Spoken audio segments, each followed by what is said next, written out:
Halo Sobat Investor, kembali lagi bersama gua. Oke, di video kali ini gua mau bahas saham-saham konstruksi yang dalam hal ini dimiliki oleh BUMN ya. Ada saham apa aja? Saham ADI, PTPP, Wika, dan Waskita. Disclaimer on dulu bahwa video ini hanya informasi dan edukasi, bukan langsung rekomendasi untuk beli ataupun jual. Sama-sama teman-teman belajar dan pertimbangkan bahwa saham yang gua bahas ini baik secara teknikal, kemudian bandar detektor, transaksi asing, ataupun history seasonality bersifat informasi dan bisa menjadi edukasi yang bermanfaat. Oke, kita lihat dulu ya keempat saham BUMN ini. Secara komparasinya, dipakai PI rasio ya, secara industri maupun sektor, ini rata-ratanya ketika sektor konstruksi itu PE-nya di 19. Maka semuanya itu untuk PI rasio secara anual itu di atas 19. Kemudian untuk current PI rasio dalam 12 juga memang masih di atas eh, rata-rata sektornya. Kemudian kita lihat langsung ke profitabilitas ya. Secara net margin, net profit yang paling besar itu ada di Waskita ya, sebesar 17%. Yang lain justru memang belum menyentuh rata-rata sektornya. Dan manajemen aktivitasnya di return on asset, return on equity itu yang paling menarik ya. Justru di sini ada PTPP yang mencatatkan ROE-nya plus 2,4%. Nah, ini masih masih pada minus ya. Bagi saham-saham yang minus seperti ini, ROA maupun ROE-nya masih kecil, bisa kita manfaatkan untuk serok. Nah, ketika nanti sudah mendapatkan proyek dan kontrak yang besar, pasti nilai kontrak itu berpengaruh terhadap pendapatan dan laba bersihnya pasti. Kemudian dividennya terakhir semua kompak baginya di 2020 dan di 2021 bagi nggak bagi dividen. Kemudian secara EPS yang paling besar itu PTPP.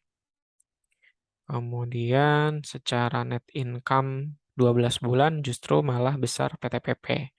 Cukup menarik nih PTPP dan revenue paling besar juga PTPP ya. Oke, itu secara komparasi secara singkat dan mari kita lihat secara analisa teknikal, seasonality, dan bandar detektornya. Kita pertama bahas saham Adikarya.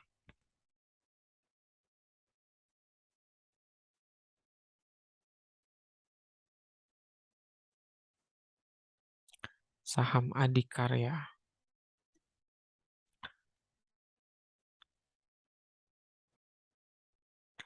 Saham Adikarya pada penutupan perdagangan kemarin, tanggal 2 itu diakumulasi. Yang paling besar itu ada AK, YU, dan BK. Nah, kita lihat seminggu terakhir ya. Seminggu terakhir masih eh, lebih banyak akumulasinya dari YU, AK, dan AZ. Total akumulasi YU itu masih punya barang 7,4 miliar total ya dari seminggu terakhir ini.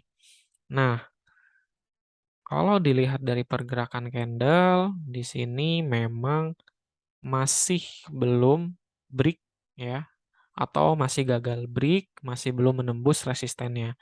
Nah, jika resisten ini tertembus, jadi pergerakan cukup menarik nih untuk melanjutkan pergerakan di atas harga 815. Dan pada perdagangan kemarin juga ditutup naik 1% lebih. Di minggu depan, apabila pergerakan saham ADI ini bisa break di atas eh, harga 830, kemungkinan akan melanjutkan kenaikan sampai dengan resisten selanjutnya itu ada di jauhnya resisten selanjutnya ada di 893 seperti itu. Secara pergerakan candle cukup menarik ya, berada di garis EMA 5 di atas garis MA 20 dan garis MA 200 juga cukup menarik. Nah, prediksi gua secara secara apa namanya kok jika nanti koreksi kemungkinan akan menguji supportnya di sini. Nah, dan ini menarik. Ini area buy. Menurut gue di sini area beli ya. Di sini area beli.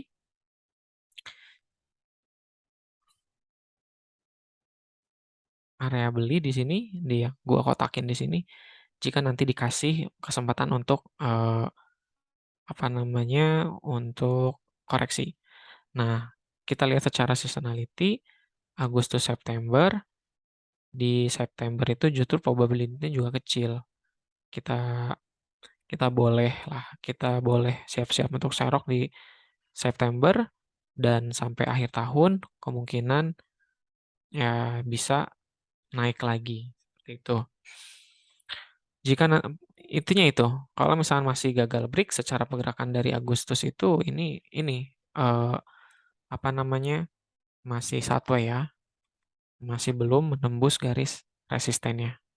Di bulan Juli juga pernah mencoba nembus tapi gagal, kemudian koreksi lagi. Di tanggal 18 Agustus juga mencoba untuk tembus namun gagal, koreksi lagi.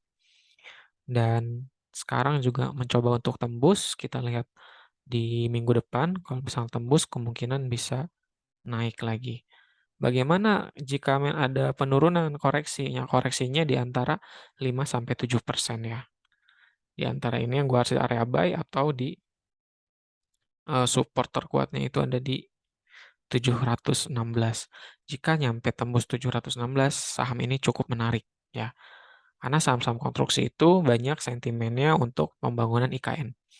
Oke, untuk ADI, Bandar juga akumulasi. Coba kita lihat secara asing apakah sudah masuk asing ya. Hari kemarin perdagangan kemarin akumulasi kecil tapi di tanggal 30 dan tanggal 31 Agustus itu justru masuknya lumayan besar. Oke, itu untuk asing, transaksi asing. Selanjutnya kita ke PTPP.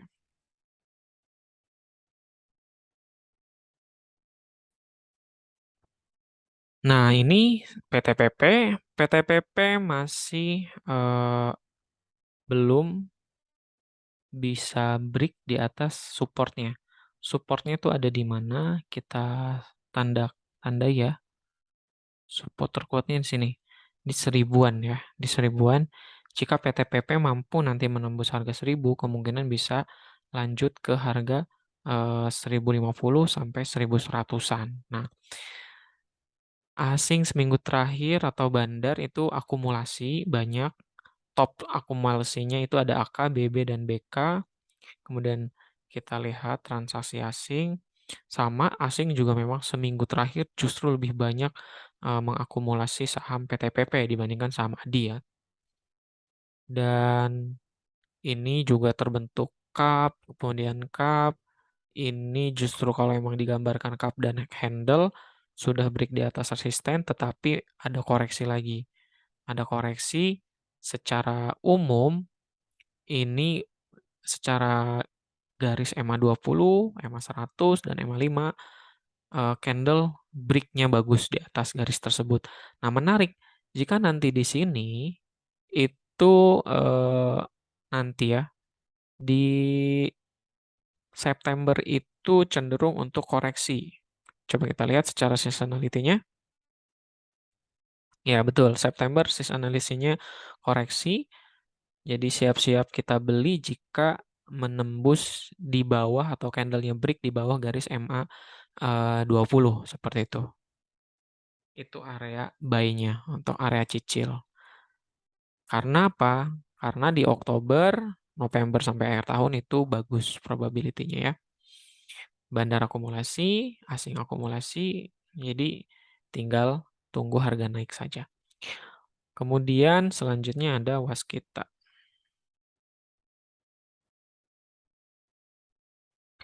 Dari saham waskita, kita lihat bandar detektor seminggu terakhir judul akumulasi yang besar. Nah, bandarnya ada top bandar ada CP, CC, dan HD. Nah,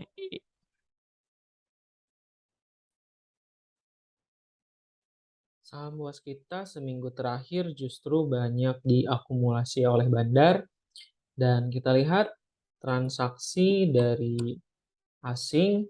Nah, berbeda dengan PTPP, justru waskita didistribusi oleh asing. Jadi pada perdagangan kemarin tuh kan turun sebesar 0,9%, selama seminggu terakhir didistribusi, tapi pada perdagangan tanggal 2 penutupan transaksi asing justru masuk, dah adanya akumulasi. Dan Bandar juga akumulasi. Secara candle justru saham waskita ini lebih dulu koreksinya ya dibandingkan dengan ADI ataupun PTPP yang belum menembus resisten tertingginya. Kemudian sampai mana koreksinya untuk saham waskita? Nah, minimal areanya di bawah di 500 ya, di 546, atau eh, yang kedua resisten terkuatnya ada di area 535. Kemudian secara seasonality untuk saham waskita mempunyai histori pergerakan di bulan September itu probability-nya justru penurunannya sampai 8%. Jadi cukup eh, menarik sebenarnya dinantikan untuk koreksinya supaya kita serok. Dan sampai akhir tahun justru probability-nya bisa kita pertimbangkan untuk take profit. Seperti itu. Itu untuk waskita. Dan yang terakhir itu ada saham Wika. Ada saham Wika, kita lihat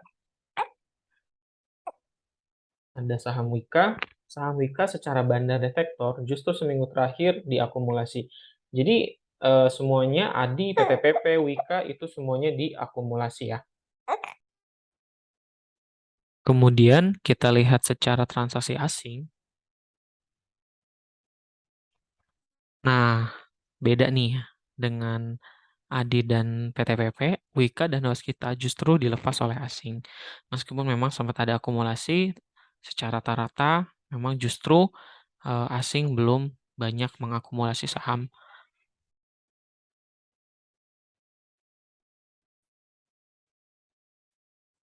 Nah, kalau secara candle, Wika juga terkoreksi hampir 1%, dan supportnya ada di 1040, support terkuatnya ada di 1030 sampai harga 1000 ya. Kita lihat secara seasonality, Wika probabilitas kenaikannya seperti apa.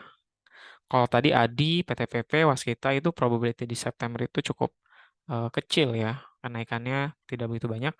Nah, tetapi untuk Wika sama ya. Kompak di September itu kecil. Bahkan rata-rata jika turun itu sampai dengan 2%.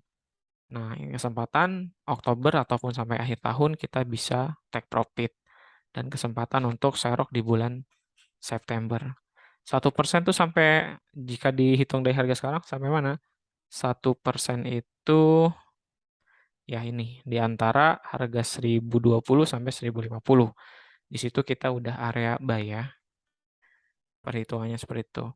Nah, kalau kita lihat secara garis EMA 100, 20, dan 5, yaitu gue seperti biasa, area belinya itu ketika break mendekati atau break di bawah garis EMA 5 atau mendekati garis EMA 20. Itu.